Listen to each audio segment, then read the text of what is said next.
at the end of it, I was just a broken human being. I literally, you're having those talks with yourself, like, if I survive this, I'm not running anymore. I'm not doing ultras anymore. This is it. I don't want to ever experience anything like this, because I was literally fearful for my life.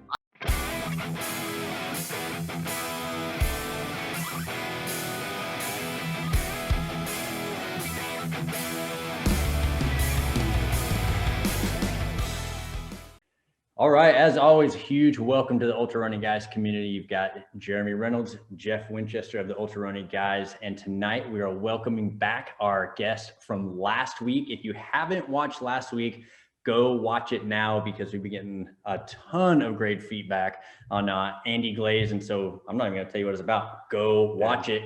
And Andy, with that, man, welcome back. Hey, thanks for having me again. Dude, I'm looking forward to it again. This will be fun. Heck yeah, man.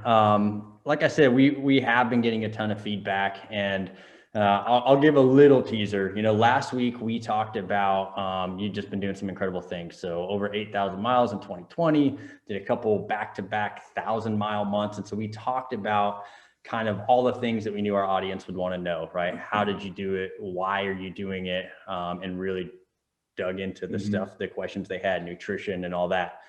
But one of the things that really caught our attention about you early on, aside from the smile or you're doing it wrong, is really your perspective on failure. And so you had a write-up about your December 1,000-mile challenge, and near the end of that, you had a statement that jumped out.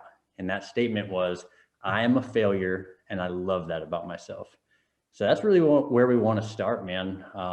We're going to spend a lot of time there, actually. Yeah. I think it's going to be a great That's going to be the focus, right? It is, because I often feel like a failure in life and just everything. So I was like, that's perfect, because there's an aspect of ourselves that we really need to embrace about being a failure at things to be successful. So I really liked it. So let's start there, man. Tell us why that statement and what that means to you. Well, I've failed a ton in my life, on personal levels, in ultras and jobs and all these things. And why I love it about myself is because, failure makes you reflect on the things that went wrong, but also the things that went right. And then you're able to go back to the drawing board and hopefully succeed eventually. And I think if things come too easily, then it doesn't taste as sweet. So like, if you just go out and just succeed right away, then you don't really learn anything, and you just accomplish something. Maybe the bar was set a little too low, or it just wasn't. You needed to set the bar higher, basically. I don't regret any of my failures. Some of them I really, really don't like, and I wish I didn't do them. But at the same time, they made me who I am, and so, even though some of them are big pill to swallow, it still made me who I am. So I don't want to regret anything. Everybody's got to learn from their mistakes, but I think there are certain mistakes that you don't want your kids to learn, and so if it's such a big failure that you had to change course in your life or do something that was very traumatic, that maybe you can take that failure and then, give it to somebody else so that they won't make that same mistake. For sure. I think that most people really shy away from failure. I know for me, there's been times, and I've even written about it, being almost embarrassed in a race if I thought it wasn't going the way, or I might have to pull the plug or something like that. There's this level of pressure. But when you did your video actually about the December 1,000-mile challenge, you actually also made a statement in that. You said something about I think my rate of success or, failure in this is probably pretty high. I like my chances of failure in this challenge, because so many things can go wrong. I mean, in an ultra and anything, but when you shoot for the moon, there's a huge chance that you're not going to make it. And so, when I came up with the 1,000-mile challenge in December, and I was like, I'm going to run 1,000 miles in December. I had work, I had family, COVID's going on. I have all these things against me. And I somehow had to overcome all of them to get where I wanted to be. And under realizing that if anything goes wrong when you're trying to run 1,000 miles in a month, that might be it. You might not and I had some pretty big challenges in December. I had a big piece of metal fall on me in a fire, and I really hurt my ankle, and I got through that. And a bunch of guys in my work got COVID, and I ended up getting force hired for like an extra 5 days at work, which is, 120 hours. And those things set me back, but I was still able to overcome because, I think partially because of my discipline and everything, but also I'm just really, really stubborn and made sure I was successful. But, they could, if I had gotten COVID, if something like that had happened, that would have been it. And yes, it would have made me a failure in that challenge, but at the same time, I would have just learned from it. And, if I was healthy and strong in January, I probably would have tried again in January. I mean, I ended up doing it in January again too, but if I failed in December, I wouldn't have just given up. So something you just said in the beginning of that, I thought it's really profound. And maybe you said it and didn't mean it. I don't know, but I'm going to go back to it because you said you liked your chances of failure. Like you looked at the month, you looked at the challenge, and you liked your chances of failure. And so it's somebody who's listening that may be considering their first 50 mile or 100 mile or whatever it is. Oftentimes they worry about failing and stuff, as opposed to looking at it in a healthy perspective and saying, there's a chance I'm going to fail and I like my chances. But instead of seeing that as a negative, seeing that as a positive, it almost like the challenge of the failure and going past it is really what you're getting at there. And I think that's pretty profound, the way kind of twisting the perspective on that a little bit. For sure. Other thing you said earlier is you don't like your failures, but you don't regret them. Yeah, I mean, I'm not a big fan of regret, and I've been divorced, and I'm in a great marriage now. I learned from my mistakes. So on a personal level, I failed in a marriage, and that was a hard thing to get over and move past. But I did. Health wise, I failed. Like I said, I used to smoke cigarettes and just party and do stupid stuff, and I look back at that as, yeah, you're dumb in your 20s, but it was a failure. I was failing in life at the time. I was able to turn that around. So not just in running, but in general, if you look back, I'm sure we all have just a ton of things that we failed at. And, you either give up and crawl into a little ball and cry, or you figure out what went wrong and then, move on. So there's been times when I've crawled into a little ball and cried, believe me. But in the long run, I really tried to move past that and become stronger and better and learn from it, and not repeat it. I don't like repeat. If I failed and then I fail again at the same thing, that's what gets me upset, because I'm like, I should have learned from that, and I didn't. And here I am in the same spot. Why am I repeating my same failures? I should not be repeating my same failures. So that's where I get maybe a little bit of regret if I get back into that spot. But I try really, really hard not to repeat my failures. It happens though, I'm human. So, man, I went and looked at your results on Ultra Sign Up, and there's a ton of them, right? And we're going to talk about some of your past racing history, and it's pretty cool. But if you scroll to the bottom, there's also a big fat handful of DNFs. And I've heard you talk a little bit about DNFs. So we're going to go into that in a minute. But I think same thing when we're talking running specifically, I think a lot of runners will take a DNF really hard. Yeah. Because I don't know if it's tied to identity. It's just, I don't have what it takes, something, but it's it becomes this pass fail. When I heard you talk about it, it didn't sound that way. It didn't sound like you judge yourself that way. And you can tell me if I'm wrong, but knowing that you've had those DNFs, do you beat yourself up over them? Or is it, hey, I demanded a lot of myself, it didn't work out, I'm just going to learn, but you kind of remove the judgment? How do you work through that? Well, I think for most, it's hard because, especially on the ultra community, there's a lot of, I think, external and internal pressure people put on themselves on like social media. People they put their training plans, all their pictures of their runs and all these things, and they're building up for a race. And so, everyone's cheering them on. Everyone's like, yeah, you're going to kill it. You're going to do great. And then if they don't finish it, then I think that internally they like have a lot of, pressure that they feel. And they're like, oh man, I'm such a failure because, you know, all these people thought I was going to do well, and then this happened and it didn't.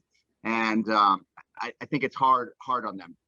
My first DNF, I was definitely in that boat. I was racing pretty well. I was having some really good races. I was, you know, I was faster because I was, you know, I was younger. So, and I was running the Miwok 100K, and which is a really competitive 100K. It's up in San Francisco, so you get all those really fast, you know, San Francisco runners, and it's just a beautiful course. But I was like top 10, and I was killing it, man. I was having like the best day. I was like, man, I might get top 5, I might get top 3. And I think about halfway through it, I was walking out of an aid station and I stepped in a hole, and I just felt like shooting pain in my knee. And all of a sudden it was like, I couldn't put any weight on my knee. And that was it, man. I was like, that ended my race. I ended up having to get driven out of the, you know, the aid station back to my car, and, you know, spent the rest of the vacation up in San Francisco limping around. So that was really, really hard for me, because not only I felt like physically I was like at the top of my game and I was doing everything right. And, you know, I went from like having the best day to having the worst day. So, and again, like all the pressures from social media and, you know, everyone telling me, oh, you know, you're just, you know, you're doing great and all this stuff, and then have a DNF. It was hard emotionally. It was a big growing experience for me, and I had to sort of shift my perspective, because before that I was in that sort of ultra boat of death before DNF, and I will gut it through, and, you know, I will do whatever it takes to finish, even if I have like a broken arm, I'm going to go through. And then all of a sudden it was like, well, I can't stand, I'm not going to go run another 30 miles through the, you know, hills of San Francisco. And that's sort of like what shifted my perspective. And I started really thinking about, well, what can I learn from this? And how do I get, you know, how do I not make this mistake again? Obviously trauma is trauma, but, you know, just in general, like shifting my like mental perspective.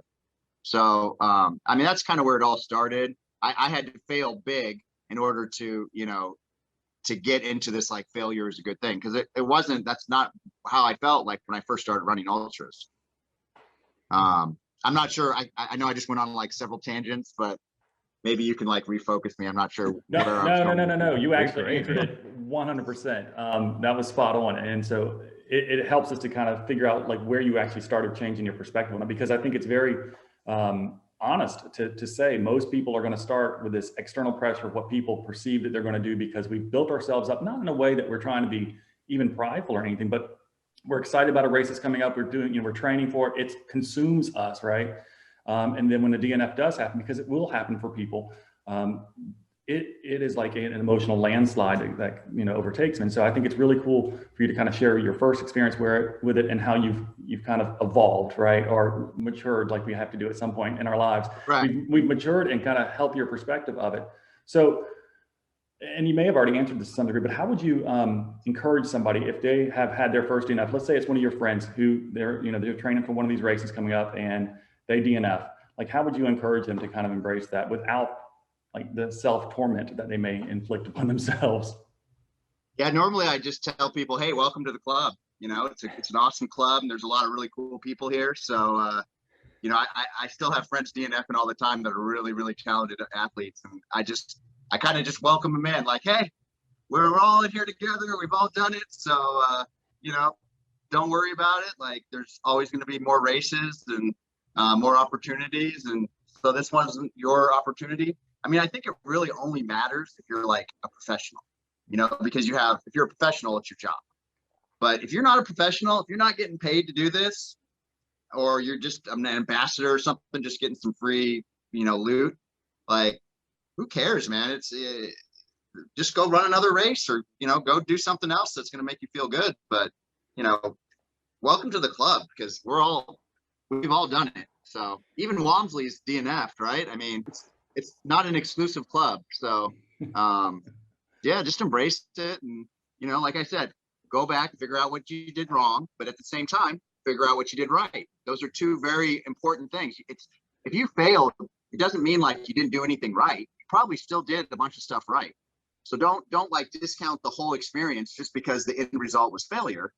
Look at both sides, figure out what worked, figure out what didn't work, and then go back and try to, do it differently.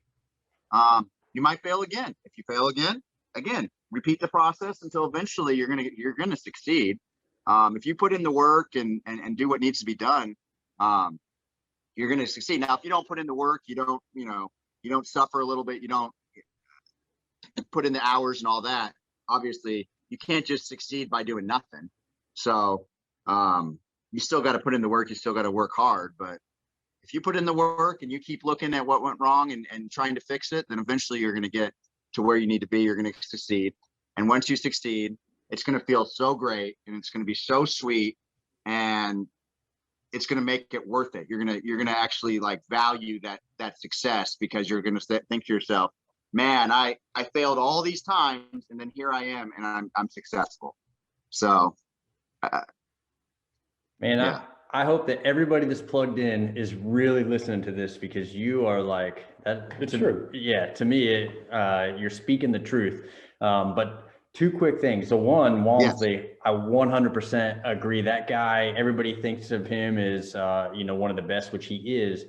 But he's had a couple huge strikeouts, man, where he just went for it, and that dude is not afraid to fail. Mm-hmm. The second thing about Walmsley, and this is kind of a side note, when I read Andy's got a blog, go read it, we'll post it in the notes, but you did a race report and you ran with Walmsley, and you said, hey man, he was so fast, within a quarter mile, he's out of sight. He said, but side note, I was in the line for the bathroom with Walmsley, and like to report that he craps like the rest of us. So amen, man. Yeah, he does. Way to keep it normal. I pooped next to Walmsley. That's a true story. And he definitely, just like all of us, he poops. So and now that since we've talked to you, we're kind of like close to him. So it's like the 6 degrees of separation. We pretty much hung out with Walmsley, so. Well, I think we're like tied. Like, he beat me at the Gorge 100K, but then I beat him at UTMB because he DNF'd. So I think we might be tied. It's still a win. It is.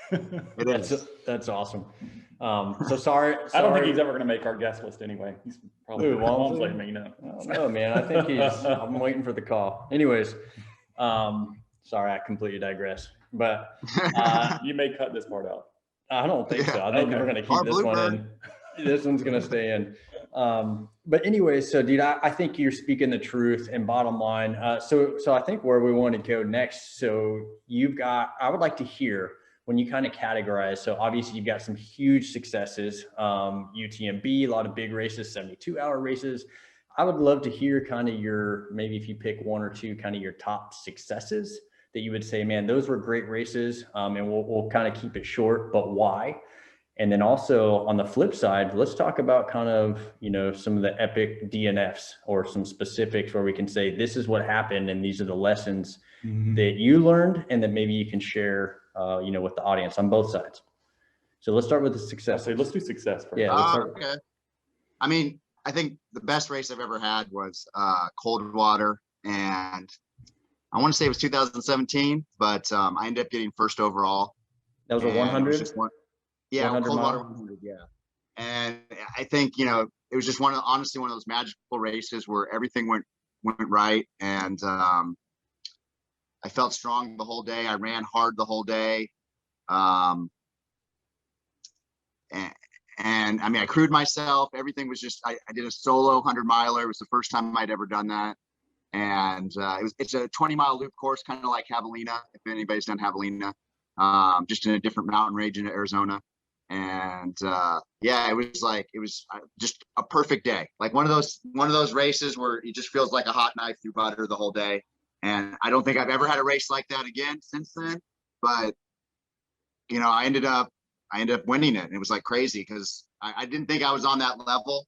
The guy that got second is a super talented guy too, and he chased me for like 80 miles. And then I think he ended up kind of falling apart after 80 miles, but he ended up getting second still. But he chased me the whole day, and it was like, it's very competitive. He was chasing me, I was running hard. And it was one of those things, like my stepdad had just died, and I had all this just like emotional, like turmoil, and I just took it all and just put it into the race. And I remember like mile 80, I'm like crying.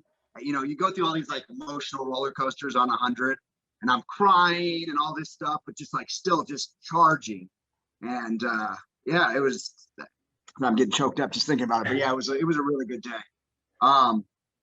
Before we move on from that, was there any takeaways that afterwards you're like, oh man, I need to remember that or pass along, or did you just think the right things came together and it was just an individual experience?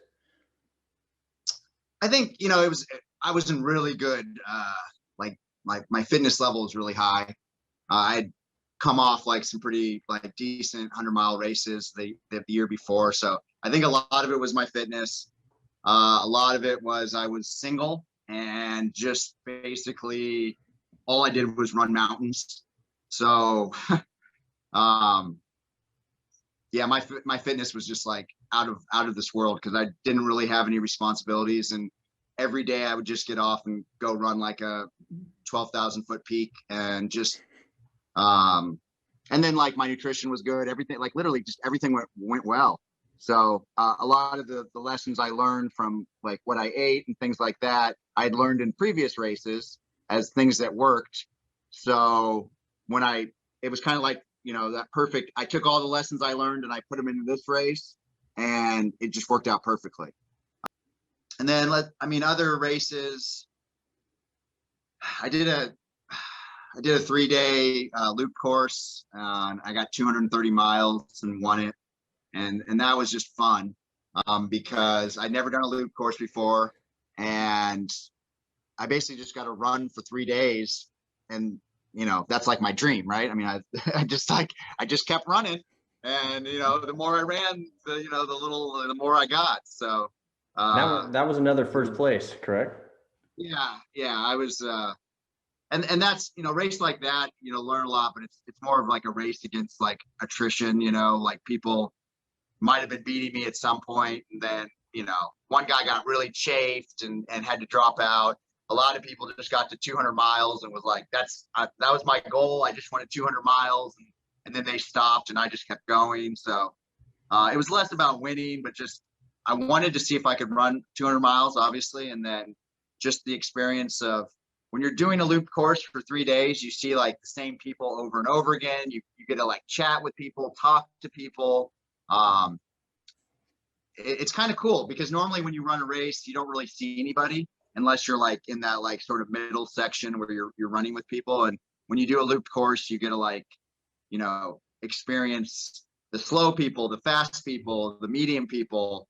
And I like that. It was cool. So that was my first time doing that. And it like opened my eyes to, you know, a totally different style of ultra running, which I enjoy. I don't know if I could do it around a track. This was like a 2-mile sort of windy trail that went through like kind of like mountainous areas, but it was still pretty flat, but just like it was at 5,000 feet. It's 115 laps. Yeah, it was a lot. It's a lot of laps. Yeah. But you know, it was cool that they had like showers there, and you know, so I'd like run however many miles, 50 miles, and I'd go take a shower, take a quick nap, go back out, run, you know, another 30 miles, eat some dinner, and then, you know, take another shower. It was like super casual. I slept a ton over the 3 days and still managed to get 230 miles, but I did it real casual, and it was just a fun experience. You know, they have other races that you can run as long as you want to run for as many miles you want to run. They don't even have an ending time. Yeah, I did that in 2020. I ran 8,000 miles. So that was my. So I have to. That's why I brought it up. I know I have to ask. And we're going to talk about future races later, but have you considered doing a backyard? I have. I've thought about it a lot. I think it'd be fun. I just got to, you know, find the right time. There was one out here in California that I was thinking about in 2020, and when COVID happened, it got canceled. So yeah, I mean, I think it'd be fun. Because I just did one, and that's my big race in May. Just promise me you're not going to show up at the one that I'm at, man. There's already enough competition. No. I got a big race in May, so I think you're safe. Yeah. And we'll talk about that too.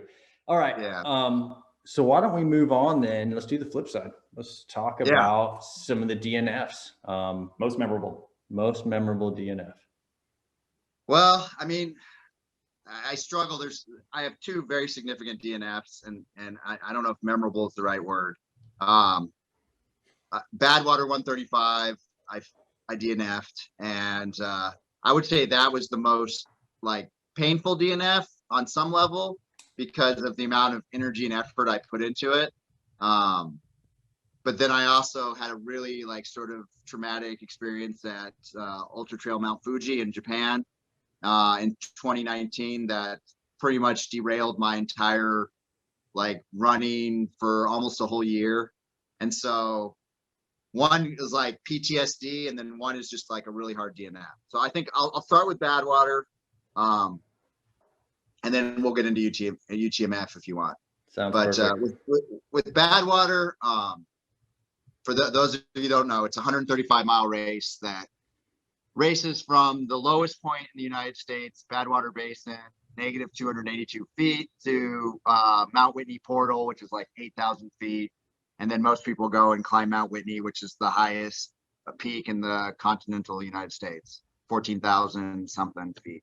So I trained really, really hard for this race. It's really, really difficult to get in. They only allow 100 people a year to do it. It's a hand selection process. You have to write all these essays, and first you have to meet the criteria, which is like a certain number of races, and they're not like easy races. So you have to qualify with very, very difficult races. So I had to run hard 100-milers just to qualify. Then once I qualified, I had to apply, and I applied with, all these, essays. What's the meaning of life? All, serious. I mean, I'm being serious. Chris Kosman. Yeah, Chris Kosman's, and then that application then goes to a review panel, and they grade you on your merits, on your abilities, on your answers, all that stuff, and then you might or might not get in. I didn't get in the first time I applied. I did get in the second time I applied. I went and volunteered. I was a crew chief for one of my buddies in the year before. And, so I had experienced the race. I knew how hard it was. This guy was super talented. Jared Fedorov, if you Google him, he ended up getting second place, I think, in 2019. Wow. The year I DNF'd, he got second place. But he's, I've raced all over the world with him, and he's a really, really talented ultra runner. But he had a really tough year the year I crewed him. So I knew, that even like you can come in there with all this talent and still almost fail. I mean, he was in the hurt box. We had to nurse him back at, I think, mile 30 or 40 or something like that. And he ended up doing really well at the end. But so I was aware, and then the amount of effort you have to put in beyond all that, logistically, you have to get a vehicle, you have to have, hotels in the middle of Death Valley, you have to have a crew and a certain amount of crew. So you got to convince people to come, join this journey with you. And it's not fun. It's like, hey, you want to hang out in a van in 128-degree weather, no cell phone service, and you can't really run the AC because the car might overheat for like 2 days. Yeah, I mean, it's a hard sell. So you get all these people that are going to help you and do all this stuff, and then you have to logistically figure out what you're going to eat, what you're going to drink, how you're going to get ice, on and on and on. So, this huge plan. I literally had like a notebook that I made Wow. to help my crew, and I had race briefings with them and everything. And at mile 50, my body completely shut down. I literally, my whole body cramps, and you get a calf cramp and it hurts. I'm talking from my neck to my toes, my body was cramping, and it was for 2 hours, and it was the most painful. Well, I've had kidney stones. Kidney stones were the most painful, but second most painful experience of my life, because I couldn't stop it. Your body is involuntarily cramping, and there's nothing that will do to stop it. Was it a hydration and then coupled issue? with that, I hadn't peed in like a very long period of time. even though I was taking in an enormous amount of water. So, you know, that scared me a little bit too, being a paramedic and knowing all the complications you can have from that, and knowing, like, you know, if you're cramping, it's clearly an electrolyte imbalance, and then not peeing can lead to, you know, all sorts of other issues, and having an electrolyte imbalance, being dehydrated, can lead to cardiac problems, and on and on and on, rhabdo. And I had to pull the plug because, one, I needed to pee, and I ended up not peeing for, like, I think another 18 hours, even though as soon as I pulled the plug, I just kept drinking and drinking and drinking. I didn't pee until I got home, and, you know, my wife drove me all the way back to where I live in Southern California, and I still didn't pee, and I just kept drinking. And I remember when I first peed, I looked down the toilet and I was just like just saying a little prayer, like, please don't be black. Please don't be black. And it wasn't, and it was a great feeling. But yeah, I was scared. I was legitimately scared for my health at the time. And yeah, it was hard, you know, the build up, you know, on social media, everyone's cheering for me. You know, I got into Badwater. It's a big deal. And, you know, it's world's toughest race. I mean, it's definitely tough. There's harder races, I think, but, you know, it's definitely one of the harder races out there. And just, man, that was hard to get over. Oh, and on top of that, I was on a 100-mile run streak. I was like 28 weeks in, and that killed my run streak. So then I had to, you know, swallow that pill too. And I was like, man, what else can go wrong, you know? But what did I learn about that? I learned that I needed to change my electrolyte like routine and all that stuff, and incorporate different things. And I did a bunch more research on electrolytes and what the best kinds to take in, and basically just changed all that about myself. And I haven't had cramping issues or anything yet. And I have run some hotter races. Obviously not as hot as Badwater, because that's just on another level. But I want to say I learned from it, and I think in the future I will go back, hopefully after this whole COVID thing is over, and attempt to run it again, and hopefully I'll be successful. If I'm not, you know, I'll go back to the drawing board. But I think as long as I have my electrolytes dialed in, hopefully that won't happen again, and I'll be successful. But it's one of those things where it's like literally my body failed, and I couldn't stop it from failing, and it was a very surreal, weird experience, because it's not something you can just gut through, or just like, you know, oh, I'm gonna, no, like I couldn't, and that was hard. So that's Badwater. You guys have any questions on that, or like? I actually do. As funny as it is, I know that he's had his own kidney problems in some of his races as well, but the lesson learned about the electrolytes, I think, is huge, that you would kind of like, you know, change it about yourself. But I guess the thing I'm curious about is, in Badwater, you said it was mile 50. Is that right? Is that when you around mile 50? Yeah. So for those who are listening, it's very important to pee, right? Like, you got to make sure that you are, and that's one of your ways that you can kind of monitor how you're doing on your hydration along the way. So at Badwater, and you're up to mile 50, had you done anything like that? Had you gone like pee at all up to that point? Or, I mean, because you're looking at what you would do differently and how you kind of learn from it. It's monitoring along the way. Yeah, changing your electrolytes and going into it, but even knowing how you're processing everything up to that point would be, I think, helpful. Yeah, no, that's the thing, is I had not peed. I think it took 12 hours or something to get to mile 50. Is that right? Maybe 10 hours. No, I think it was 12. I can't really remember. The thing about Badwater is the first 50 miles, they have a really hard cutoff. And if you don't get to mile 50 by a certain time, then you DNF the race too. So there's a lot of pressure to get to that mile 50 without stopping too much. And I was in, there's 3 waves in Badwater. And of course I was in like the elite wave, which started the latest. So I had the least amount of time to get to mile 50. And so you have that sort of pressure to like, I got to get to mile 50. Once you get to mile 50, it's smooth sailing as far as like your time constraints go.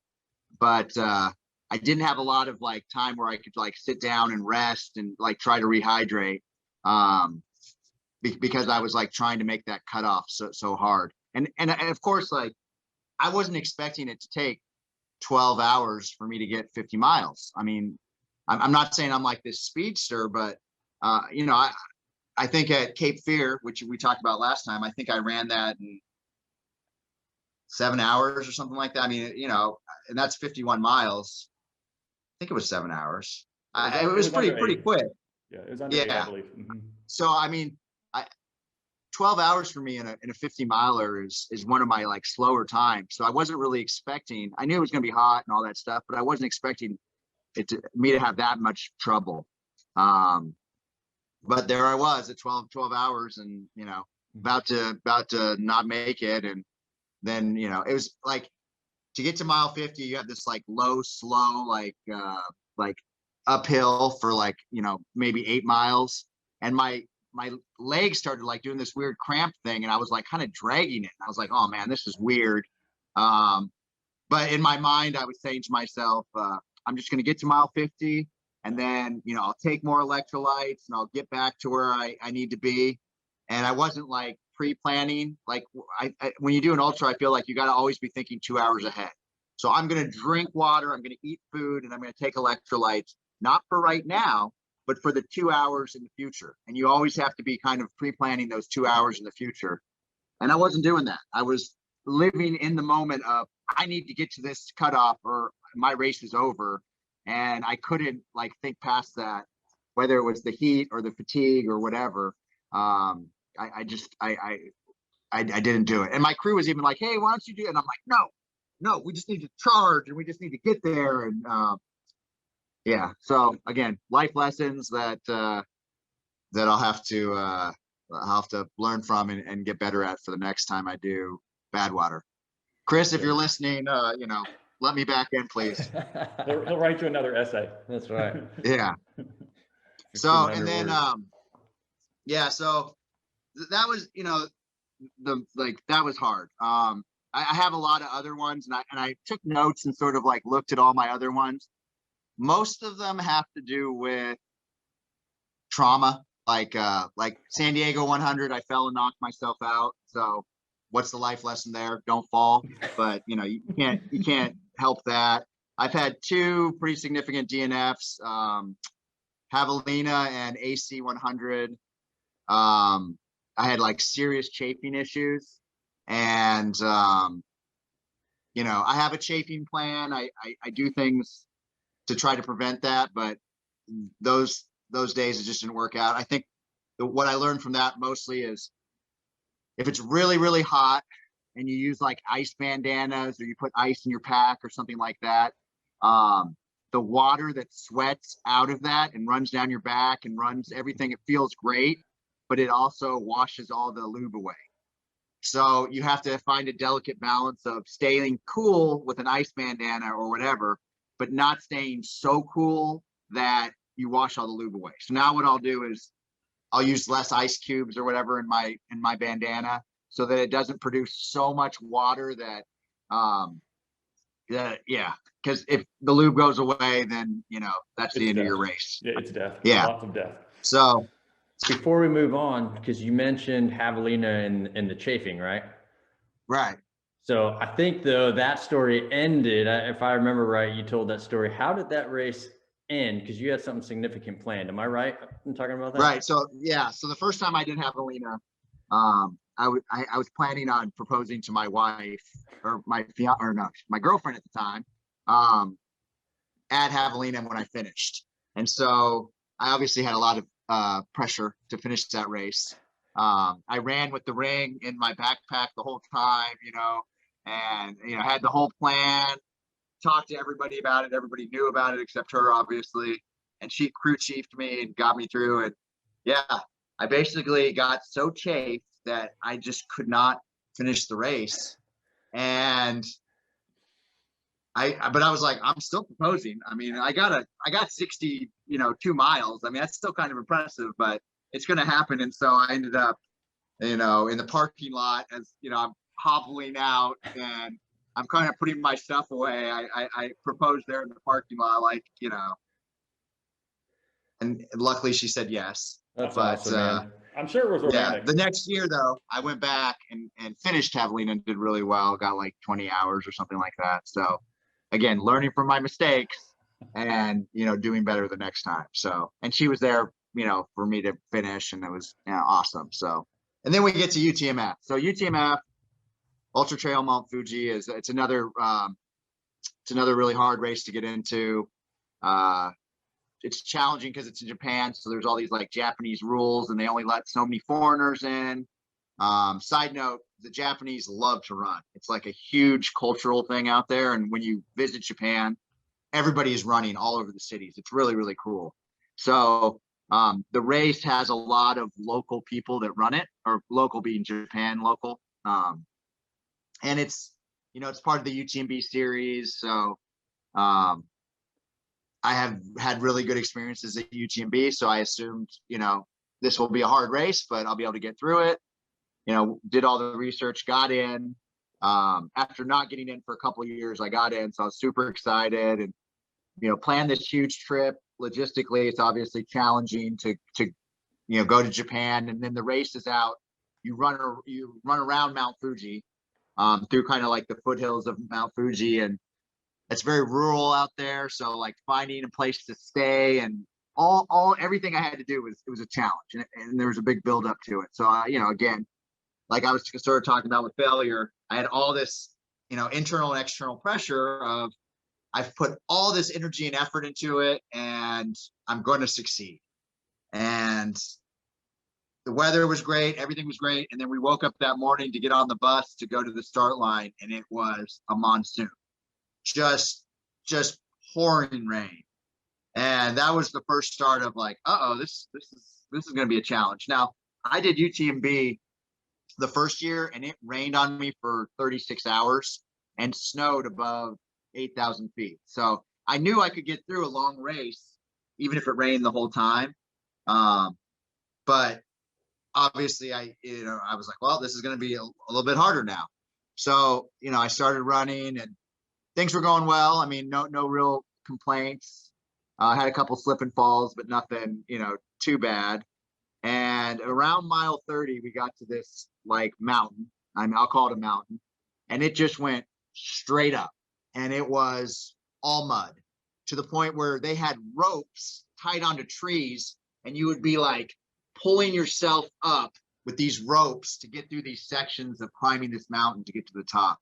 Jeez. And I've never experienced that in a race before. That was crazy. So you just have all these guys, nobody speaks English, and you're basically climbing this mountain using rope systems, and you're slipping and sliding, and it wasn't fun. I'll just say that. At that point, I was not having a good time.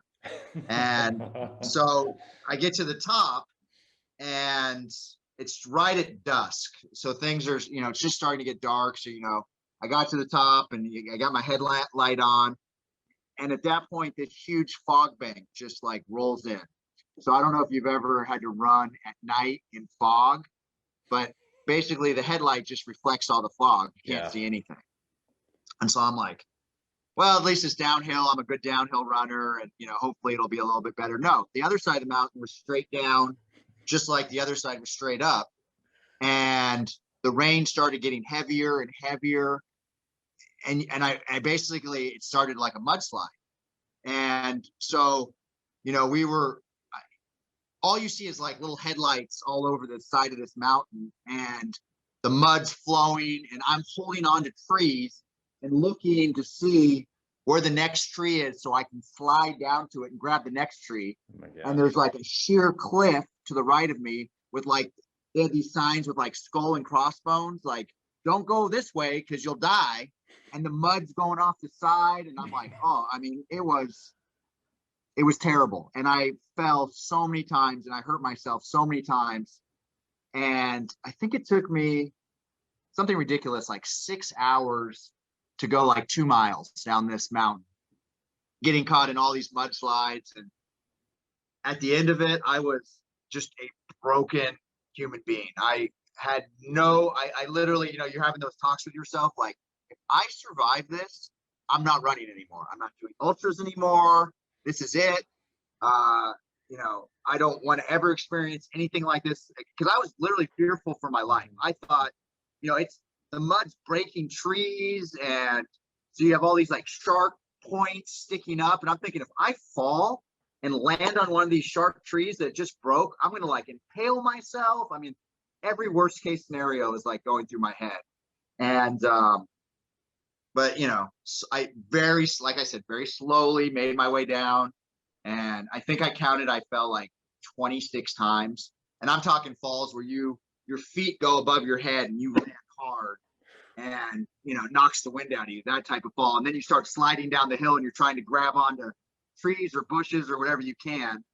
And so I get to the bottom, and then I had to run another 7 miles to the next aid station. And it was, I was so, I was so done. I was just, that was it. And I'll tell you, after that, I didn't talk about it. I basically just wrote something on social media and said I had a bad experience. I DNF'd, and you know, that, and this is honestly the first time I've talked to my friends, some of my friends about it and stuff, but I haven't really ever talked about it because it was literally so traumatic that I didn't know if I'd ever love running again. So, If you don't, yeah. And then for the whole rest of 2019, I barely ran. I mean, I was running like 36-mile weeks, and every mile was just like, I hated it. I remember running into a buddy and he's like, "Oh, good to see you running." And I'm like, I have no joy in this. I'm literally just doing this out of habit and knowing that if I don't run, it's going to be worse, but I don't want to be running right now. And that sucks because you know, I was at a point where obviously where I'm at now, where I just love running and it's just the best thing in the world. And I hated it. I hated running, and I had to sort of rediscover running again. I think a lot of times time heals most wounds. And so as time went by, after about 6 or 8 months, it got better, but I had pretty intense PTSD after that, where I wasn't sure I was going to be able to like recover. I think 2019, I got 3,000 miles, and which is, you know, that's a low mileage year for me. So, but yeah, so that, I mean, that's what happened there. And, you know, I don't know what the takeaway from that as far as failure goes, other than, you know, sometimes you're just going to have to experience really, really hard things. And, it might take you longer to, you know, recover from them. It's not all, I mean, and that's just not just in running, but in general, you might have something really, really hard happen to you, and it's not going to be just a quick fix. Like obviously a divorce, or, you know, if you got like a DUI, or, you know, just something like that's going to cause you more time to recover than just a quick day or a week or a month. There, you're going to have to slowly work your way through it. And that's what I ended up having to do. I just had to take the time, and obviously look at me now. I've obviously recovered, and I'm back to loving to run and having a great time. And it's good to look back and go, man, that was a really dark period of my life, and I'm glad I got through it, but I did. So, You know, you said you're not sure really what you got from it or anything, but I would say that the discipline that you had going into the race, the discipline of running beforehand, it may take a long period of time after a DNF, regardless of what happened to somebody, and yours was very traumatic that you went through. But because you were disciplined going into the race with running itself, by sticking with your discipline itself of who you are actually brought you through it on the backside to falling back in love with running. And so because you were disciplined, it's the lesson is almost like, if there's something that you love doing and you are disciplined in this behavior, whatever the behavior is that you're doing, whatever hobby it is or recreational thing you have, if you stick with that discipline after a traumatic experience, you will fall back in love with the things you've been doing before. And I think it's really, I appreciate you sharing the story. I think it's, I can't imagine what that's like. I think being in the dark and having everything falling around like that as well just made it like 10 times mentally traumatic for you, because it's completely out of control and you can't see anything. And so you just don't know what's next with the way down. And so I appreciate you revisiting it and sharing it. Well, and you know, the thing is, you know, we run these races and they're hard, and everyone's like, "Oh, I can't believe you can do them." And obviously we walk this razor line of how challenging they really are. But I don't think at any point any of us are thinking like, I'm going to die, you know, doing this sort of thing. I mean, I don't want to die. And, you know, failure the only time failure really is terrible is if it ends in a death, because then that's it. That's the final failure. So yeah, it definitely, I have family, I have kids, I have all these things, and I'm on this mountain thinking, I just gotten married to my wife. This was kind of like our mini honeymoon, because she's in nursing school and we didn't have a whole lot of time. So it was like, well, looks like our honeymoon is going to be me running the 100-miler, and then we're going to spend some time in Japan, which she was very accommodating, it was nice. But yeah, so I didn't want to like lose all that, and it was scary. It was very, very scary. So, but I'm back on the horse, and we'll go run some hard things in 2021, and we'll see what happens. Well, and before I move away from it, I'll echo what Jeff said. I really appreciate you sharing, because I know when we were kind of researching you, and I asked you the question, hey, what happened at Mount Fuji? Because I can't find anything about it. And you write about most of your experiences. And like you said, I came across one little statement that essentially said, hey, I almost died. And when I asked you about it, you said, look, man, I haven't really talked about that. So you're a great storyteller. And so people are probably going to watch it, and it sounds, the emotion came through a little bit, but I really want to thank you for opening up, because I know you haven't before. So yeah, I tried to write about it, I'm thinking, oh, if I write about it, then I can look back, and, sometimes writing about things helps me, because I can reread it later and then learn from it, because you forget things, right? Your brain, like if it's traumatic or failure or whatever, your brain tries to like forget those things. So I like to write things down so that I have the inability to forget it, because I can always revisit it. But I couldn't even write about it. I mean, I have like a document where I started, and it's like a paragraph, and then it was just like I just couldn't do it. So well, It's incredible. I relate a tiny bit, not the same. But like he mentioned, I ended up with rhabdo and kidney failure after a race. And while I was in the hospital, I couldn't even think about running without getting sick to my stomach, just because of where I was mentally. I mean, I didn't think I was going to die. My mom thought I was going to die. But so, man, I've been there where it's a total mind shift of, hey, I don't even want to plug into this right now. You want to switch gears? Yeah. So, you mentioned big things in 2021. That's really the next thing we wanted to shift to. We know you got a couple races on the horizon, one you just pulled the trigger on. And so I think we want to talk about those two. Correct me if I'm wrong, but Cocodona 250, I think, is your A race. And then just right behind it is the UTMB, which I think this will be your third time. Mm-hmm. Right? Yeah. UTMB will be my third time. Fingers crossed that, it keeps going on, because it is an international race, and with all the COVID stuff going on, you never know. Plus it's a small little city in France, Chamonix, and putting like 15,000 people in there. Who knows if they're going to let us do all that, but I will keep my fingers crossed. They did cancel it last year, but last year was a little different. So, but yeah, Cocodona, super excited about. I've been watching the race, like all, them talking about it for a while. And then I finally was like, well, where I'm at mileage wise and everything, this looks like something that, might be cool. Before we get too far into it, because I know a lot of people aren't going to know what the Cocodona 250 is. Oh, yeah. So why don't you give us a quick overview? Yeah. So Cocodona, it's a 250-mile point-to-point race from Black Canyon City, Arizona, which I have no idea where that is, and it ends in Flagstaff.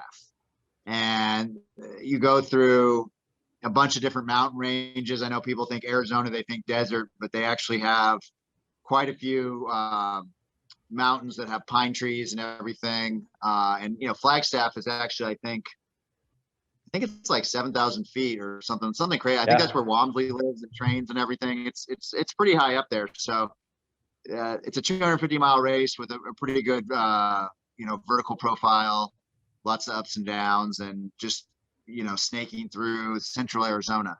Yeah, so I'm going to just piggyback real quick. Like you said, man, some of the most beautiful parts of Arizona, Sedona, goes up through Jerome, which is definitely on a mountain, which is a cool ghost town. I grew up going out there.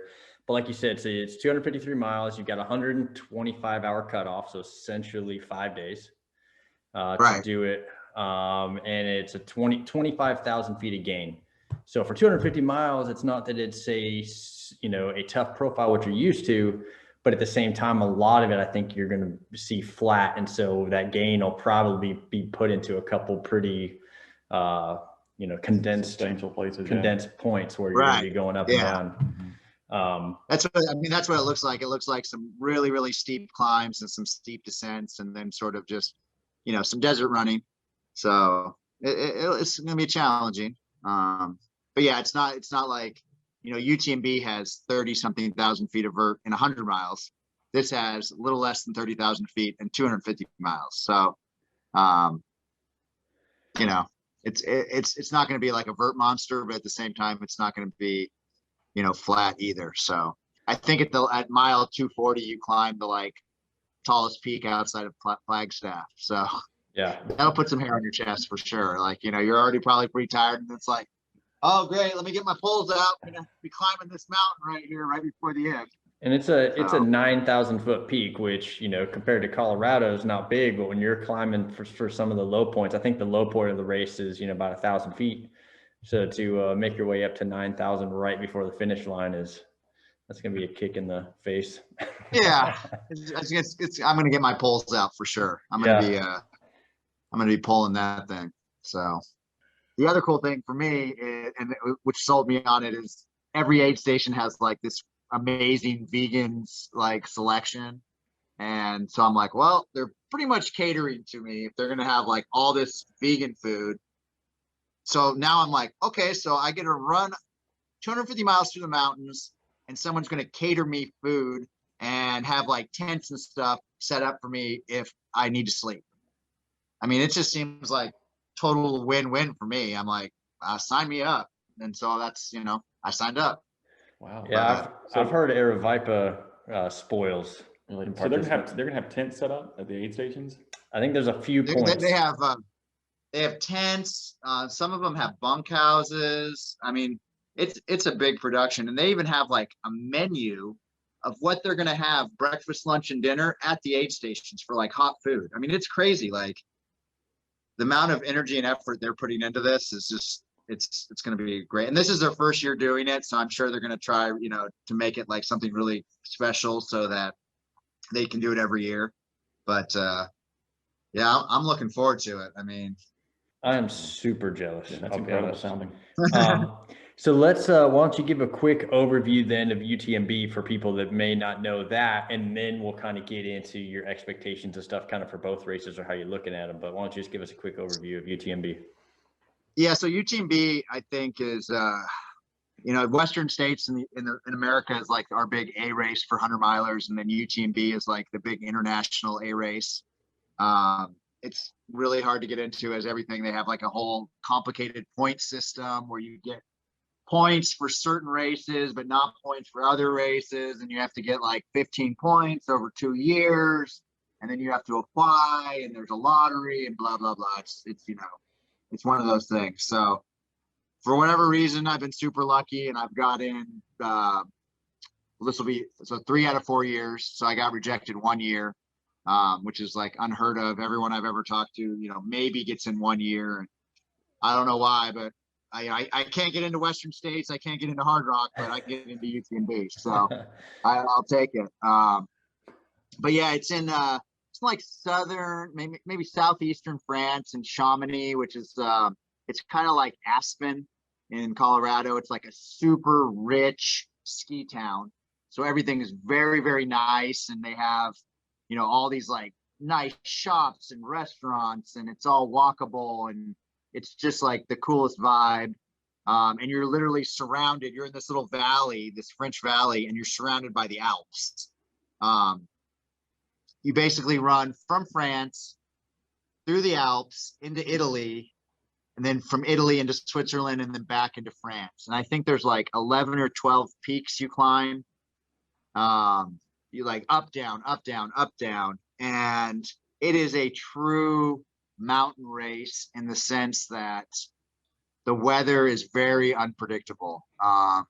it's hard. I mean, I did 36 hours the first year and 40 hours the second year. So, you know, I think a good time there, like an impressive time where people, you know, like people now are like, if you do a sub 24 in an American race, people are like, oh, that's good. I think if you do like a sub 33 at UTMB, people are like, oh, that's impressive. So it just gives you like perspective of, you know, how challenging it is. It's 10,000 meters of climbing, which is like over 30,000 feet of vert. And I think you get the first 50K, you get like 11,000 feet of vert. So Wow. it's hard. So you said earlier that Cocodona, the 250 is your A race of the two. So what are your expectations going into that race? Yeah, you know, this is what I'm trying to figure out. I have mixed emotions where I want to go and see if I can how fast I can do a 250 or 200-mile mountain race. And then I have that other emotion where it's like, well, what happens if I get to Sedona and it's 10 p.m. and I feel good, but if I run through the night, I'm not going to see Sedona. Do I want to like go to bed and wake up in the morning and be able to run through Sedona so I can see everything? Or do I want to get a good time and finish it in, you know, however many hours?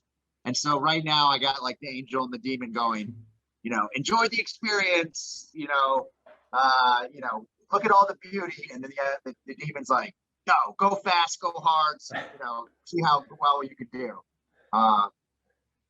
So I don't know who will win. Let me challenge you on that. So which of those voices, the angel or the demon, gives you the greater % chance of failure? Oh, the demon for sure. You know, the demon that wants me to do it in like 60 hours or whatever, you know, that's gonna be hard, you know, pushing through all those nights and doing all that stuff. But, you know, so I'm not a professional, and if I win it or if I get 20th place, not that I'm gonna win it. So Michael McKnight and all the amazing guys that are gonna run it, I'm not saying I'm gonna win it, but I'm just saying, say top 10 or top 25 or top 50, it doesn't really matter because I'm not professional. But, you know, sometimes it's cool to see how well you can do if you push yourself. So I'm the friend who pokes the bear. So you're saying you're going to go hard. I might, you know, we'll see what happens. Yeah. But at the same time, you know, we learned from the last time that it really is, it's the smile, you're doing it wrong. Sure. It's the experience. It's, you know, and one of the things we even talked about earlier is the not judging yourself and being able to remove some of those expectations and just enjoy the experience. But I think that's why you can go hard. Well, yeah, I think both. I think either is a win. I think it's just a matter of what'll set better with you that day, probably. Right. I mean, you know, it's a long race, so it's not going to get won or lost in the first couple of days, that's for sure. So getting into that third day and seeing where you are and what you have left in the tank. I mean, I'm planning on, regardless if I'm going hard or not, I'm planning on sleeping. You know, I think if I've trained myself to just be able to operate on 4 to 5 hours of sleep a day, I think that'll help me in a race like that, because I can maybe do, you know, 80 plus miles a day and then sleep for 4 or 5 hours and wake up and feel, you know, okay. You know, I mean, obviously not fresh, but not where I'm going to fall apart. And hopefully that will help me in a race like that. But, you know, who knows? Like I said, this is my first 200-mile race in this sort of situation. And I'm probably going to do it solo. I don't know. My wife's, I think her nursing program is going to be like in full swing right then. So I don't think she's going to be able to come out. But that'll be okay. Like I said, the aid stations and everything are pretty good. And I think there's like 9 drop bags. So, you know, I should be able to get everything I need in those drop bags and be pretty good.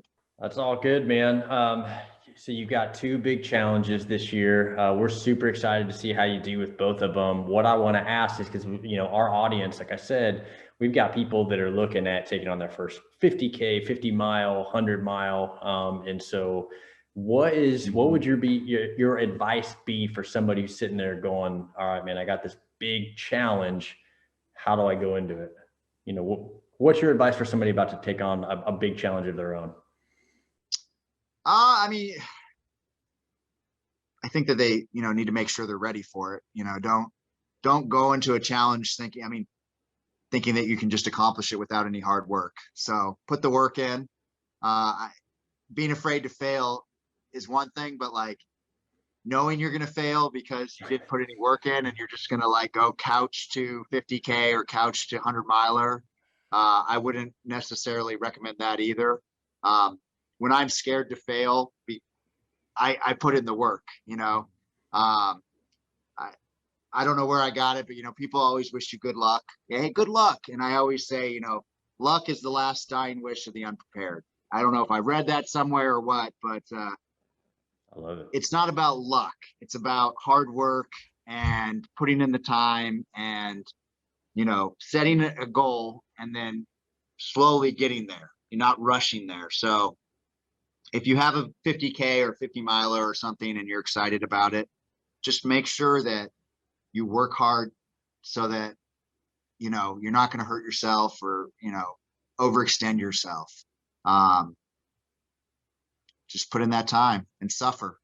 And remember that, you're lucky that you're able to be out there suffering, because there's a lot of people out here in this world that do not have the ability to do that. Whether they're injured or, sick or whatever. And if you're out there being able to suffer, find some joy in it. We definitely will not wish you good luck then, because you are obviously very, very prepared in everything that we've talked about this week and even before. You put a lot of thought into things, you put a lot of preparation into it. So there's no question that you're prepared for most of the challenges you set out to. And so I think it's great advice to those who are listening.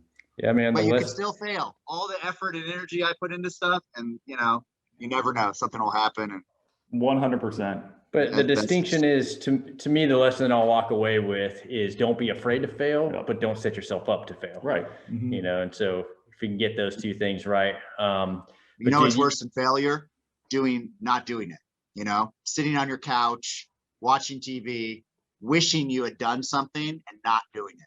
That's way worse than failure. Yeah. So.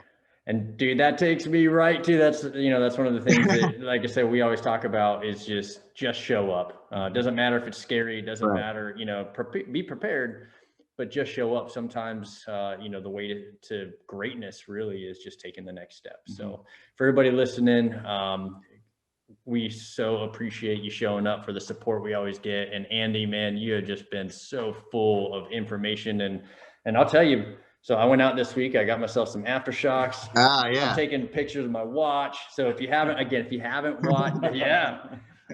watched the last episode and you made it to the end of this one, go back because it was just incredible. Also, if you're watching on YouTube, make sure you hit the subscribe button or listen on the podcast, follow us. We want to make sure that you're, with us for the long haul. But Andy, man, we can't tell you how much we appreciate you.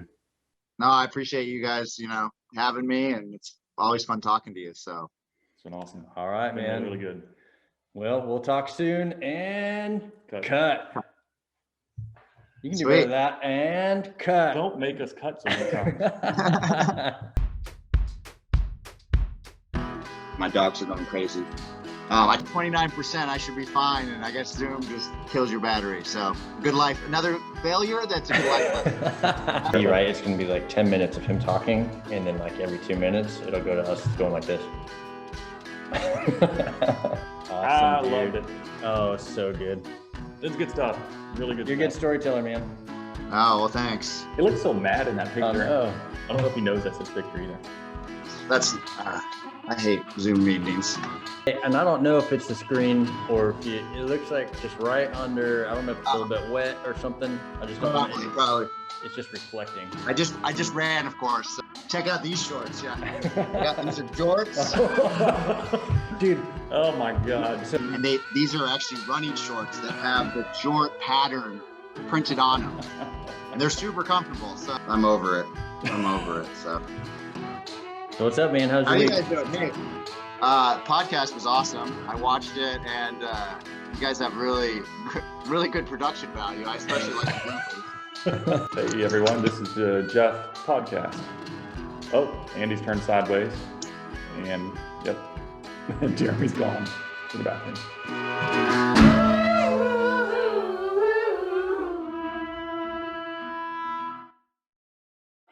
I'm gonna just give me 1 second. My Yeah. phone just told me it's at 5%, so I know you could edit this out. I'm gonna go figure out how to charge my phone while it's on Zoom. Sure. By edit it Just out, give you me mean 1 put it at the end. No problem.